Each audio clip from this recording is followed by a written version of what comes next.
Orang yang pro Megawati itu begitu mendewakan Soekarno, seakan-akan Indonesia itu dimulai dari Bung Karno, sampai ada HAM Soekarnoisme. Bahwa Indonesia itu seakan-akan dimulai dari Soekarno. Memang deklarator kemerdekaan Indonesia itu Soekarno. Tapi umat Islam atau partai-partai Islam itu tidak kecil hati. Karena embrio yang bernama Indonesia itu dari tahun 1908, sebelum ada partai nasionalis yang berani melawan kolonialisme Belanda adalah partai-partai Islam, sehingga kebangkitan Indonesia dimulai 1908. Karena saat itu yang pertama mencetus ide melawan Belanda adalah kiai-kiai Islam, yaitu saat itu bikin serikat dagang Islam, terus lama-lama menjadi serikat Islam, terus lama-lama menjadi partai Islam, dimulai dari angkatannya Hos Cokroaminoto. Jenis Haji Umar Said sinten Cokroaminoto, itu disingkat jenis Hos Cokroaminoto. Jadi tidak bisa Indonesia itu meninggalkan partai Islam, karena dulu pertama pendiri era kepartaian niku malah partai-partai apa? Islam yang lahir di Solo, di Jogja. Bahkan sebelum ada negara yang bernama Indonesia, itu ada negara yang bernama Demak Bintoro, ada Demak Ngayogyakarta apa? Karto. Itu semua negeri apa? Islam. Ya, paham? Sehingga secara kesejarahan kita tidak kalah sama tuanya Soekarnoisme atau partai PNI. Dan sampai kan kita ini kan kayak dinabubukkan seakan-akan Indonesia itu dimulai dari Soekarno, sehingga nak wani Pak Karno itu koyok-koyok itu kita anti Indonesia. Ya kita tidak mungkin nggak menghormati Soekarno, beliau sebagai pahlawan besar kita hormati ya. Tapi ya kebesaran Pak Karno demi bangsa Indonesia jangan kemudian direduksi, disederhanakan hanya melewati partai. Ya itu kan namanya pekerdilan. Tentu Pak Karno bikin negara ini ya untuk semua bangsa, bukan untuk PDIP saja, bukan untuk partai-partai marhainisme saja, juga bukan untuk partai-partai yang berfaham Soekarnoisme saja. Ya sama, tapi kita juga adil, sebagai kiai juga adil. Hos Cokroaminoto bikin partai Islam adalah untuk mengusir Belanda dari bumi Indonesia, yang nantinya juga untuk kepentingan semua bangsa Indonesia, tidak hanya yang Islam saja. Ya kita adil, sama-sama adil. Saat nasionalisme ya tidak mengurangi keagamaan, saat keagamaan tidak mengurangi nasionalis. Tapi ya itu tadi, kemudian ini dikerdilkan secara politik. Di sawangannya wis duet Pak Hasim Mbak Mega nasionalis religius itu sudah ditren.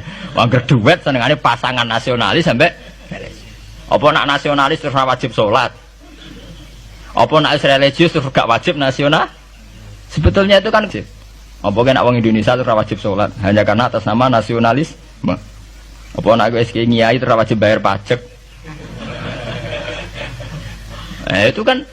Itu kan pengkerdilan, proses pembohongan ya. Pembohongan secara publik. Itu dibodokno, sedurunge bodoh itu kan itu kan repot. Namanya sedurunge bodoh dibodokno nggih napa? Nurut.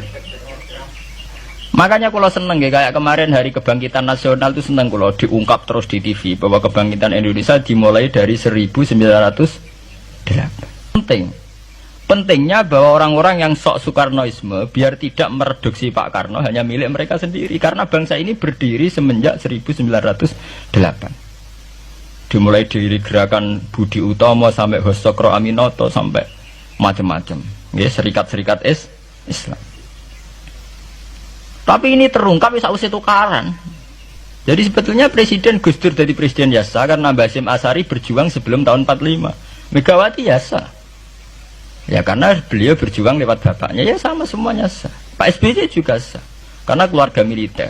Apa meneh dekne mantune Sarwoedi sing ra roh sapa? Perjuangane mertuane. Gak iso adol bapak ya adol mertuane. Pokoke sing dikena didol pokoke.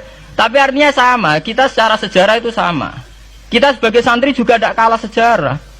Karena berdirinya nasional sudah lewat para kiai itu takokno sejarawan manapun kayak profesor siapa di UI, siapa saja profesor-profesor sejarah bilang bahwa awal kebangkitan Indonesia itu dari partai-partai Islam.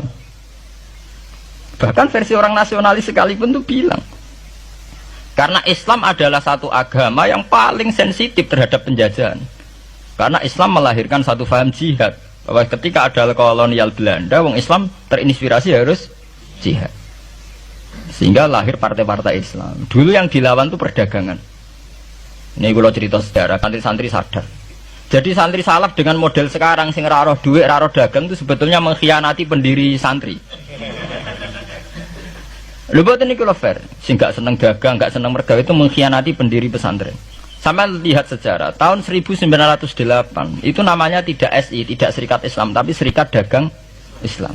Karena para kiai adalah melawan dominasi Cina di Surakarta dan dominasi Belanda menguasai sentra-sentra perdagangan. Sehingga yang dilawan pertama adalah piye supaya kolonial gak menguasai aset-aset ekonomi. Sama takokno sejarah, cek versi kiai, cek versi buku, asal gak versi klenek.